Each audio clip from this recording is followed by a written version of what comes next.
আসসালামু আলাইকুম সম্মানিত ভিউয়ার্স, আশা করি সবাই ভালো আছেন। প্রকৃতি, গাছের পাতা সবুজ, চা গাছের পাতা সবুজ, প্রকৃতি যেন সবুজে সবুজ। দেখুন আপনারা, সামনে তেজপাতার গাছের পাতা, এইখানে চা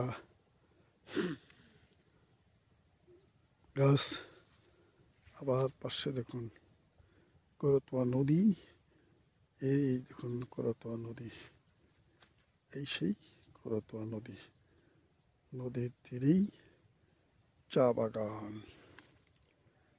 বালির মধ্যে কত সুন্দর, তাই না? বৃক্ষরাজি, যেটা কয়েক বছর পূর্বে কিছুই হতো না, এখন কত সুন্দর আবাদ হচ্ছে। ধন্যবাদ প্রিয় বন্ধুরা।